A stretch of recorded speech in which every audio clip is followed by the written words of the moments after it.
Doctrina y Convenios 20. La organización de la Iglesia. Versículo 17. Sabemos que hay un Dios. Kate B. McMullen dijo, una de las verdades predominantes de la restauración es que Dios vive y mora en sus cielos, que Él es un hombre exaltado con un cuerpo de carne y huesos, y que Él es ayer, hoy y siempre, el mismo Dios inmutable, la fuente de toda virtud y verdad. Adán y Eva fueron sus primeros hijos mortales sobre la tierra. De su advenimiento, Él dijo, y yo, Dios, creé al hombre a mi propia imagen. A imagen de mi unigénito lo creé. Varón y hembra los creé. Esta verdad enaltece a la familia humana. El hombre y la mujer son una creación maravillosa investida con atributos divinos.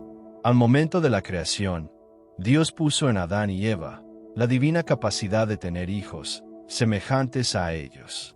Por lo tanto, todos somos creados a su imagen. Sin embargo, nos enfrentamos a serias debilidades y peligros terrenales. No es posible escapar de las enfermedades, del envejecimiento, ni de la muerte. Las dificultades y los sufrimientos son parte de la jornada de la vida. Nuestra naturaleza, los apetitos y las pasiones claman por el placer. Por todas esas razones y otras más, necesitamos la ayuda del Padre Celestial. Una importante fuente de esa ayuda viene por medio del servicio del hombre a su prójimo. El mandamiento indica, amarás a tu prójimo como a ti mismo.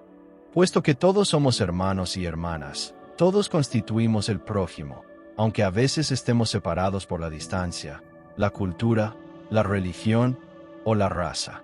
El profeta José dijo, un hombre lleno del amor de Dios no se conforma con bendecir solamente a su familia, sino que va por todo el mundo, anheloso de bendecir a toda la raza humana.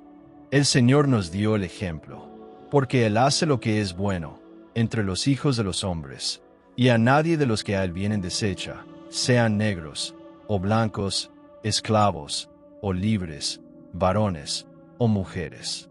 Y se acuerda de los paganos. Y todos son iguales ante Dios.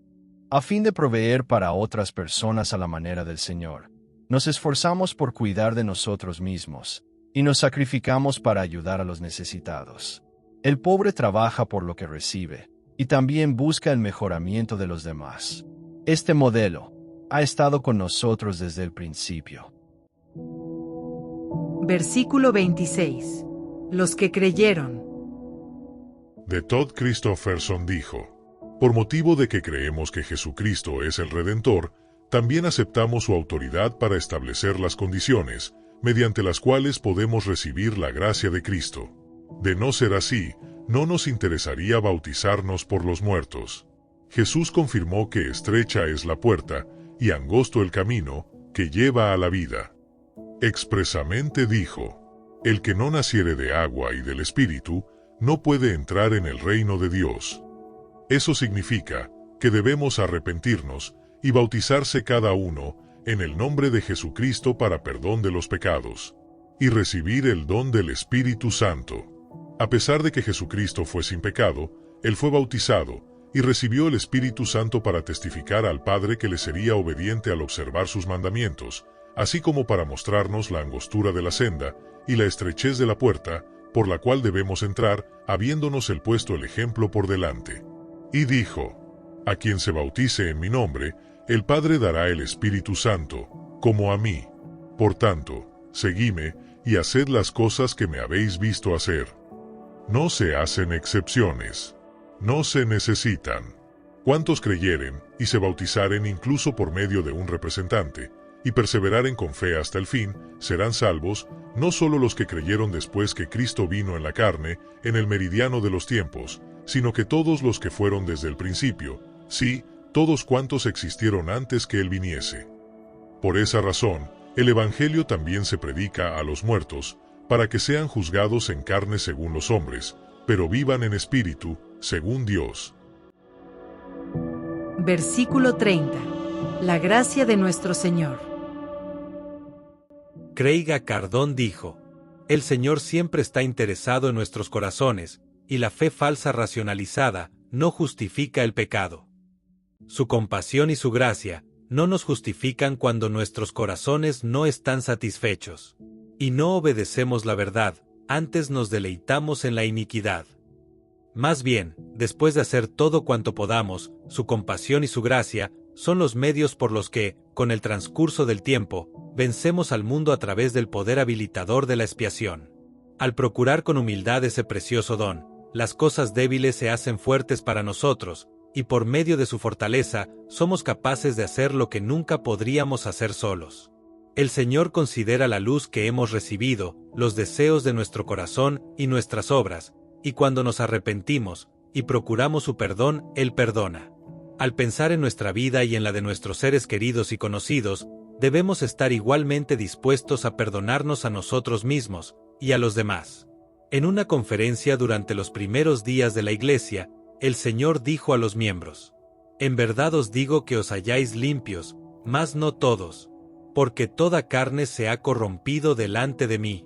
Porque en verdad, algunos de vosotros sois culpables ante mí, pero seré misericordioso para con vuestras flaquezas». Hoy, su mensaje es el mismo. El Señor sabe lo que estamos afrontando, que todos pecamos, y que somos destituidos de la gloria de Dios una y otra vez. Él conoce las flaquezas del hombre, y sabe cómo socorrer a los que son tentados. Él nos enseña a orar siempre, para que no entremos en tentación. Se nos dice que le imploremos misericordia, porque es poderoso para salvar. Nos manda que nos arrepintamos y que perdonemos, y a pesar de que el arrepentimiento no es fácil, al esforzarnos de todo corazón por obedecer su evangelio, Él nos hace esta promesa: «De cierto te digo, que no obstante tus pecados, mis entrañas están llenas de compasión por ti. Yo no te desecharé completamente, y en el día de la ira me acordaré de tener misericordia». El Señor desea perdonar. Versículo 37. Tomar sobre sí el nombre de Jesucristo. Quentin L. Cook dijo: «La doctrina, los principios, los sacramentos y las prácticas que el Señor estableció por medio de José Smith, el profeta de la Restauración, son ciertamente fundamentales. Los requisitos para el bautismo son profundos, aunque singularmente sencillos.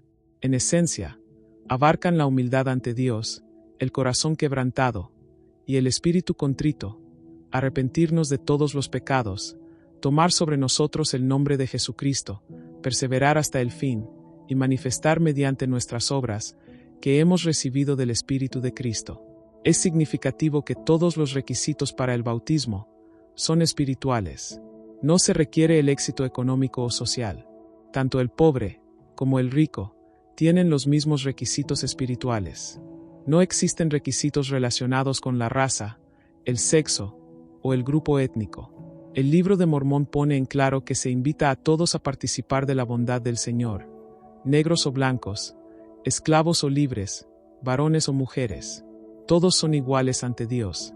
Todo hombre tiene tanto privilegio como cualquier otro, y a nadie se le prohíbe. Dada nuestra igualdad ante Dios, no tiene mucho sentido que resaltemos nuestras diferencias. Algunas personas nos animan a imaginar que las personas son mucho más diferentes de nosotros y entre sí, de lo que realmente son. Algunos toman las diferencias reales que hay, que son pequeñas, y hacen de ellas un abismo. Adicionalmente, algunos han concluido erróneamente que como se invita a todas las personas a recibir su bondad y la vida eterna, no existen requisitos de conducta. Sin embargo, las Escrituras dan fe de que todas las personas responsables de sus actos deben arrepentirse de sus pecados y guardar sus mandamientos.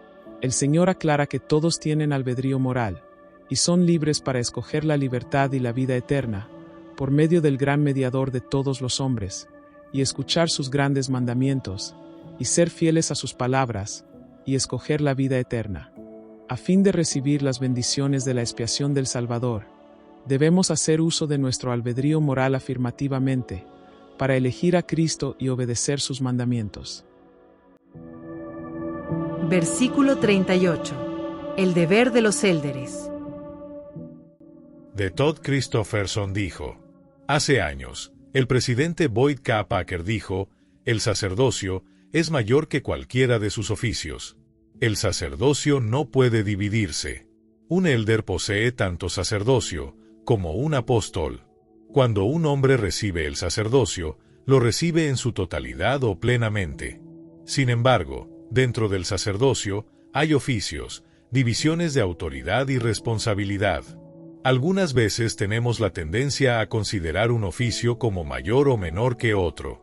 En lugar de ser oficios de mayor o menor importancia en el sacerdocio de Melquisedec, estos representan diferentes aspectos de servicio. Hermanos, espero fervientemente que dejemos de hablar en términos de ser avanzados a otro oficio en el sacerdocio de Melquisedec.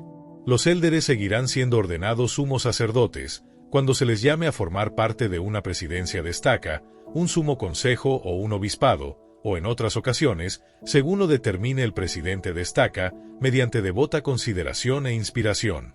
Cuando se terminen sus periodos de servicio en una presidencia de estaca, un sumo consejo u obispado, los sumos sacerdotes volverán a integrarse al quórum de élderes de su barrio. Versículo 46. El deber del presbítero.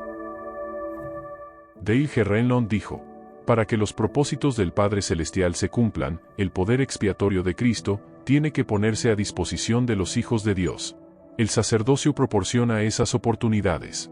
El sacerdocio es esencial, puesto que las ordenanzas y los convenios, que son necesarios en la tierra, se administran solo por medio de su autoridad. Si el sacerdocio no proporcionara la oportunidad de beneficiarse del poder expiatorio del Salvador, ¿qué propósito tendría? Dios espera que se use el sacerdocio para algo más que solo una clase el día domingo o una oportunidad de servicio. Pequeños defectos en los cohetes pueden causar el fracaso de la misión. Las selladuras frágiles y la fatiga del material pueden causar el mal funcionamiento del cohete. Para proteger al sacerdocio, hablando metafóricamente, de las selladuras frágiles y de la fatiga del material, Dios protege tanto su otorgamiento como su uso. El otorgamiento del sacerdocio está salvaguardado mediante las llaves del sacerdocio, que son los derechos de presidencia dados al hombre. De la misma manera, el uso del sacerdocio está protegido por las llaves del sacerdocio, pero también por los convenios que los poseedores del sacerdocio hacen. En consecuencia, el uso del sacerdocio está gobernado, tanto por las llaves como por los convenios del sacerdocio. La comisión del sacerdocio de un hombre se da individualmente, y no es independiente de la persona. El sacerdocio no es una fuente amorfa de poder autónomo. Tanto el sacerdocio arónico como el de Melquisedec se reciben mediante convenios. Dios establece los términos, y el hombre los acepta. En sentido general, los poseedores del sacerdocio hacen convenio de ayudar a Dios en su obra. En los comienzos de esta dispensación, Jesucristo explicó que el convenio del sacerdocio sea confirmado por vuestro bien. Y no solo por el bien de vosotros, sino del mundo entero, porque no vienen a mí. Eso enseña que el propósito del sacerdocio es invitar a otras personas a venir a Cristo, ayudándolas a recibir el Evangelio restaurado. Un poseedor del sacerdocio arónico hace convenio de evitar la maldad, ayudar a otros a reconciliarse con Dios y prepararse para recibir el sacerdocio de Melquisedec. Cumple esas responsabilidades sagradas al enseñar, bautizar, fortalecer a los miembros de la Iglesia e invitar a otras personas a aceptar el Evangelio. A cambio, Dios promete esperanza, perdón, la ministración de ángeles y las llaves del Evangelio de arrepentimiento y bautismo.